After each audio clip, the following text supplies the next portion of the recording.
चलो आज देखते हैं वर्म होल्स, स्पेस और टाइम का शॉर्टकट। तो फटाफट से पहले इस साइंस के चैनल को सब्सक्राइब कर दो। वर्म होल्स स्पेस साइंस का एक बहुत ही फैसिनेटिंग कॉन्सेप्ट है। सिंपल वर्ड्स में बोलें तो वर्म होल एक ऐसा शॉर्टकट टनल हो सकता है जो यूनिवर्स के दो अलग अलग पॉइंट्स को कनेक्ट करता है। सोचो अगर आपको अर्थ से किसी बहुत दूर गैलेक्सी तक जाना हो, नॉर्मली लाइट को भी वहां पहुंचने में मिलियन से बिलियंस साल लग सकते हैं, लेकिन अगर वर्म होल एग्जिस्ट करता हो तो शायद हम एक छोटे से टनल के थ्रू इंस्टेंटली वहां पहुंच सकते हैं। ये आइडिया साइंस फिक्शन जैसा लगता है, लेकिन इसका बेस रियल फिजिक्स थ्योरीज में है। वर्म होल का कॉन्सेप्ट सबसे पहले 1916 में फेमस साइंटिस्ट एल्बर्ट आइंस्टीन की जनरल थ्योरी ऑफ रिलेटिविटी से निकला। रिलेटिविटी के अकॉर्डिंग स्पेस और टाइम अलग चीजें नहीं हैं, बल्कि कंबाइंड स्ट्रक्चर है जिसे हम स्पेस टाइम कहते हैं। मैसिव ऑब्जेक्ट्स जैसे स्टार्स और प्लैनेट्स स्पेस टाइम को बेंड कर देते हैं और इसी बेंडिंग को हम ग्रेविटी कहते हैं।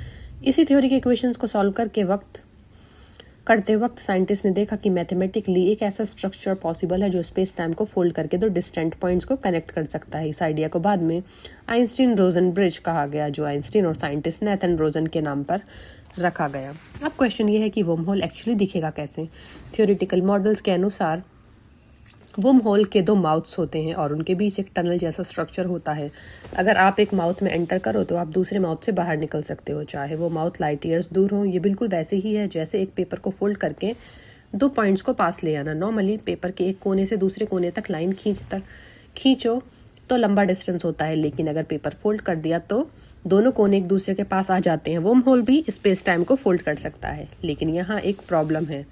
आइंस्टीन के ओरिजिनल इक्वेशंस के अकॉर्डिंग जो वर्म होल्स बनते हैं वो बहुत अनस्टेबल होते हैं। मतलब जैसे ही कोई ऑब्जेक्ट उसमें एंटर करेगा वर्म होल तुरंत कोलैप्स हो जाएगा। इसलिए अगर वर्म होल्स नेचुरली एग्जिस्ट भी करते हों तो उनका स्टेबल रहना मुश्किल है।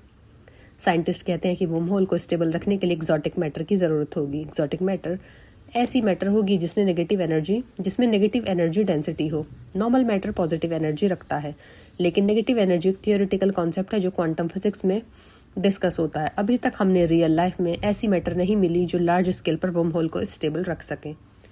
वर्म होल्स का कनेक्शन ब्लैक होल से भी जोड़ा जाता है। ब्लैक होल्स वो ऑब्जेक्ट्स हैं जिनकी ग्रेविटी इतनी स्ट्रांग होती है कि लाइट भी एस्केप नहीं कर सकती। कुछ थ्योरी सजेस्ट करती है कि ब्लैक होल के अंदर एक वर्म होल हो सकता है जो किसी और जगह या शायद किसी और यूनिवर्स तक ले जाए, लेकिन ये सिर्फ हाइपोथेसिस है। अभी तक कोई एक्सपेरिमेंटल प्रूफ नहीं मिला जो कंफर्म करे कि ब्लैक होल्स के अंदर वर्म होल्स एग्जिस्ट करते हैं। वर्म होल्स का एक और एक्साइटिंग एस्पेक्ट है टाइम ट्रैवल। थ्योरेटिकली अगर वर्म होल के एक माउथ को हाई स्पीड से मूव कराया जाए या स्ट्रॉन्ग ग्रेविटी के पास रखा जाए तो टाइम डायलेशन इफेक्ट होगा। टाइम डायलेशन का कॉन्सेप्ट भी आइंस्टीन की रिलेटिविटी से आता है, जिसमें बताया गया है कि हाई स्पीड या स्ट्रॉन्ग ग्रेविटी में टाइम स्लो हो जाता है।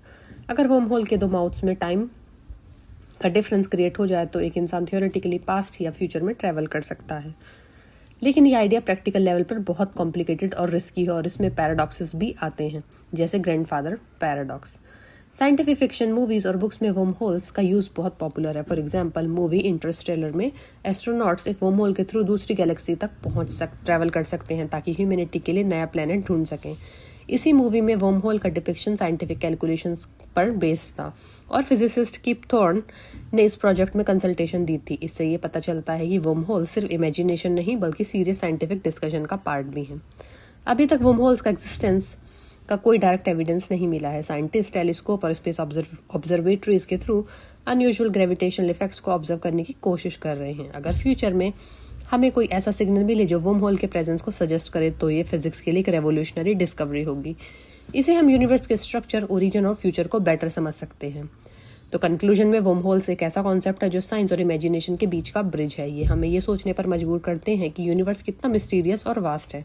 शायद आज के टाइम में वर्म होल सिर्फ इक्वेशंस और थ्योरीज तक लिमिटेड है, लेकिन साइंस का हिस्ट्री बताता है कि जो चीज़ कल इम्पॉसिबल लगती थी वो आज रियलिटी बन सकती है। इसलिए वर्म होल्स का स्टडी फ्यूचर फिजिक्स का एक इम्पॉर्टेंट पार्ट हो सकता है। कि एक दिन ह्यूमैनिटी सच में स्पेस टाइम के शॉर्टकट्स का यूज करके गैलेक्सीज के बीच ट्रेवल करे।